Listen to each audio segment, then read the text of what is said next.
I'm cooking the ground meat with pasta. It's an Italian dish, but I add few different ingredients. These are all garlic, olive, onion, scallion, red pepper, tomato paste, salt, oregano, and this one will go the last after I add pasta right here. The spaghetti pasta, so it should be ready next 5 to 7 minutes.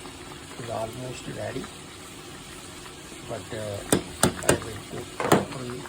I add a little bit salt in there, so now that should be done fast. So once I will start adding the pasta, and top of that I'm going to add the red onion, and then I will leave it like